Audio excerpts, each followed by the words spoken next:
செயலில் ஈடுபாடு முடிவெடுப்பதற்கு முன்னால், ஒரு செயலில் ஈடுபட்டு முடிவெடுக்க முன்னால் அச்செயல் விளையும் சாதக பாதங்களை பற்றி ஆராய்ந்து முடிவெடுத்திருக்க வேண்டும். அப்படி முடிவெடுத்த பிறகு காலம் தாழ்த்துவது, எங்க எப்போ முடியாது, 3 மாதம் சென்று தான் முடியும், 6 மாதம் சென்று தான் முடியும், 2 வருஷம் சென்னா தான் முடியும் அப்படின்னு காலம் தாக்குறோம் பார்.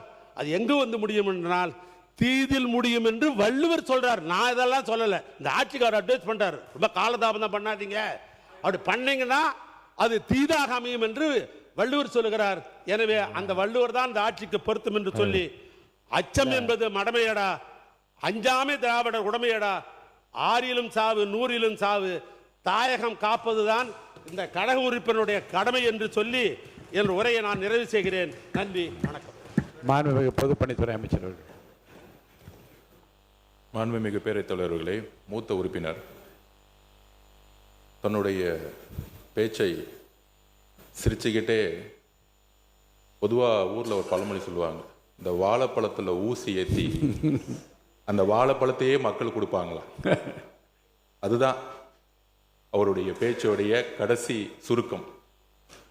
டைம்ஸ் ஆஃப் இந்தியாவை பற்றி சொன்னார்.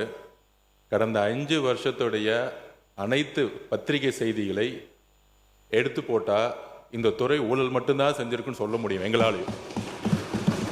ஸோ மாண்புமிகு பேரவைத் தலைவர்கள் வரும்போதே என்கிட்ட சொன்னீங்க, இன்னைக்கு எதையும் யாரையும் குறைகள் சொல்லாமல் நம்மளுடைய திட்டங்களை பற்றி பேசுங்கன்னு சொன்னீங்க. பத்திரிகை செய்திகள் தவறானது, அதுக்கான விளக்கத்தை நான் பதில் கொடுக்குறேன். டெண்டரே இன்னும் முடியல. எங்களுடைய முதலமைச்சர் சொன்னது உண்மை. அதில் ஒன்று சொன்னால், ஸ்கெடியூல்ட் ரேட் ஏன் இன்னும் அனௌன்ஸ் பண்ணலன்னு, அதுக்கும் ஒரு காரணம் இருக்குது. எங்களுடைய முதலமைச்சருடைய உரைக்கும் ஸ்கெடியூல் ரேட் அனௌன்ஸ் பண்ணாததுக்கு ஒரு காரணம் இருக்குது. இன்னைக்கு ஸ்கெடியூல் ரேட் அனௌன்ஸ் பண்ணோம்னா பொதுவாக சிவில் ரேட்டுடைய விலைக்கு ஏற்ற மாதிரி பண்ணணுங்கிறது எங்களுக்கு தெரியும். பொதுவாக 3%, 5%, 7% பொதுவாக விலை ஏற்றுவார்கள். ஆனால் நாங்கள் போன வருஷம் என்ன இருக்கோ ஸ்கெடியூல் ரேட் அதே எல்லா டிபார்ட்மெண்ட்டுக்கும் கொடுத்துருக்கோம். ஏன் அப்படின்னா, இன்றைக்கு கூடிய சீக்கிரத்தில் வெள்ளை அறிக்கை வெளியிட போகிறோம். நெடுஞ்சாலை துறையிலையும் பொதுப்பணித்துறையிலையும் கடந்த 5 வருடங்களாக நடந்த அனைத்து டெண்டர்களையும் என்ன நடந்தது என்று இன்றைக்கு அவையில் நாங்கள் சொல்ல விரும்பலை. அதில் இந்த லாஸ்ட் 60 நாளில் 20 ப்ராஜெக்ட்டுக்கு மேலே ரீடெண்டர் விட்டோம். அதோடைய பாசிட்டிவ் ரியாக்ஷன் என்ன, முதலமைச்சர் சொன்ன மாதிரி ஹை வேல்யூ போட்டாங்க அப்படின்னு சொன்னது உண்மை. சுமார் 20லிருந்து 36% வேல்யூ கம்மியாக இன்னைக்கு டெண்டர் வந்து கொண்டு இருக்கு. அதை இந்த மாமன்றத்தை தாக்கல் செய்ய நாங்கள் ரெடியாக இருக்கிறோம். ஆல்ரெடி போன கவர்மெண்ட்டில் போட்ட டெண்டர்ஸ் திருப்பியும் புதுசாக டெண்டர் விடும் பொழுது சுமார் 20லிருந்து 36% வரைக்கும் டெண்டரோட வேல்யூ இன்னைக்கு கம்மியாக கிடைத்து அந்த பணம் எல்லாம் நம்மளுடைய ட்ரெஷரிக்கு வந்து கொண்டிருக்கிறதுங்கிறதான் உண்மை. இதை என்னுடைய பதில் குறிப்பில் சொல்கிறேன். அப்புறம் மாண்புமிகு முதலமைச்சருடைய அலுவலகம் செக்ரட்டரியேட் கட்டணும்னு கலைஞர் நினைச்சார்.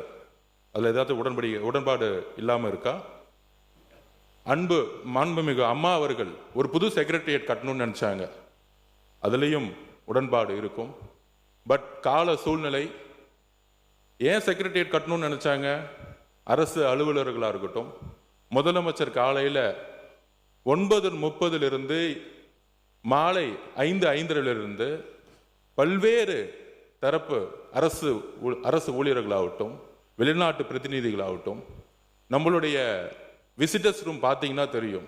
ஒரு வெளிநாட்டில் இருந்து ஒரு அமெரிக்கன் கான்சுலேட்டோ ஒரு வெளிநாட்டு அதிகாரிகள் வரும்பொழுது உட்காரக்கூடிய இடம் இன்னும் அப்டேட் செய்யப்படலை. இதுதான் கலைஞரும் சரி அம்மா அவர்களும் சரி ஒரு செக்ரட்டரியேட் கட்டணும்னு நினைச்சாங்க. அப்போ முதலமைச்சருடைய வேலைப்பளு புதிய திட்டங்களுக்காக அவரை சுற்றி கிட்டத்தட்ட ஒரு 200 பேர் இன்னைக்கு ஒரு நியூ விஷன், ஒரு புதிய மாற்றத்தை உருவாக்க, ஒரு நியூ ரீஸ்ட்ரக்சருக்காக தன்னுடைய அலுவலகத்தை எல்லோரும் அமரக்கூடிய, முதலமைச்சர் தான் மட்டும் நல்ல ரூம்ல உட்கார்ந்தா பார்த்தாது, அங்க இருக்கக்கூடிய நீங்க பாத்தீங்கன்னா தெரியும், இப்ப கூட நீங்க உள்ள வரலாம், S1 S2 முதலமைச்சருடைய S1 S2 S3 S4 ஒரு 100 ஸ்கொயர் ஃபீட் கூட இல்லாத ஒரு ரூம்ல உட்கார்ந்து அவங்க வேலை பார்த்துட்டு இருக்காங்க. அப்ப முதலமைச்சருடைய பரந்த உள்ளம் அனைத்து அதிகாரிகளுக்கும் ஒரு நல்ல வசதியான இடம் வேண்டும் என்கின்ற ஒரு உணர்வுடன் தான் தன்னுடைய அலுவலகத்தை அவரை சுற்றி கிட்டத்தட்ட 80 பேர் உட்காந்து வேலை பார்க்கும்போது அங்கே சரியான கழிவறை வசதி கூட கிடையாது. நீங்கள் இப்பொழுதும் போய் பார்க்கலாம். ஸோ இதற்காக தற்காலிகமாக ஒரு ஏற்பாடுக்காக தான் இந்த இடத்த மாத்துறாங்களே தவிர, இதை மற்ற உறுப்பினர்கள் சொல்லும் போது கூட இது ஒரு ஒரு அவருடைய வசதிக்கோ அவருடைய தேவைக்கோ அவர் கிடையாது. அவர் இன்னைக்கும் சொல்றோம், நாங்க கேம்பெயின் போகும்போது ஒரு சாதாரண ஹோட்டல்ல ஏன் வண்டிலேயே வேன்லயே படுத்துட்டு சாப்பிட்டு அங்கேயே ஒரு 2 மணி நேரம் இருந்துட்டு போறக்கூடிய ஒரு எளிமையான முதல்வர் எங்களுடைய முதல்வர். அதனால இந்த தவறான தகவல்களை அவைக்கு எதுவும் தெரிவிக்க வேண்டும் நாம் சொல்கிறோம். மித்த எல்லா கேள்விகளுக்கும் என்னுடைய பதிலறிவில் நான் தெரிவிக்கிறேன். மாண்புமிகு உறுப்பினர் திருமதி தாஹிரா அவர்கள். சரி. மாண்புமிகு பேரவைத் தலைவர்களே, நான் ஏற்கனவே விளக்கமாக சொல்லிட்டேன். இது இந்த ஆட்சியும் சரி, யார் ஆட்சிக்கு வந்தாலும் இந்த ஷெட்யூல் ஆப்ரேட்டர் 47 1947 இருக்கிறது. இது இப்போ புதுசாக இல்லை. இது தனிப்பட்ட அமைச்சர்கள். இப்போ பொதுப்பணித்துறை அமைச்சர்னா இவர் தயார் பண்ணிக்க முடியாது.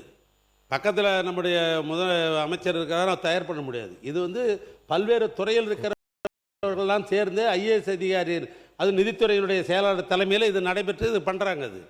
இதை வச்சு தான் எஸ்டிமேட் போடுறோம். இதில் யார் ரேட்டு ஏற்றிக்கிறது மீண்டும் அமைச்சர் சொல்கிறார், தவறு.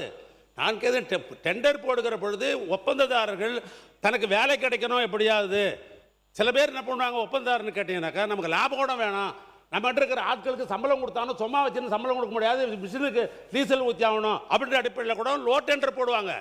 அது ஆட்சிக்கோ அமைச்சருக்கு சம்மந்தம் இல்லை. ஏன்னா இந்த ஷெட்யூல் ஆப்ரேட் முடிச்சுட்டோம்னா, டெண்டர் போட்டுவிட்டோம்னா முடிஞ்சது. இன்னும் சொல்ல போனால் இன்னைக்கு அமைச்சர் மானிய கோரிக்கையில் இன்னைக்கு என் துறைக்கு பணம் வேணும்னு உங்ககிட்ட கேட்கிறாரு, பாஸ் பண்ணிட்டா முடிஞ்சிருச்சு அந்த வேலை. இல்லை அப்படி கிடையாது. அதிகாரிகள் எந்த திட்டம் திட்டினாலும் அமைச்சருடைய கவனத்திற்கு வராமல் திட்டம் எதையும் ரிலீஸ் பண்ண முடியாது. இது என்னுடைய நேரடி கண்காணிப்புக்கு வந்த பிறகுதான் எல்லா துறையோடைய அதிகாரிகள் சேர்ந்தாலும்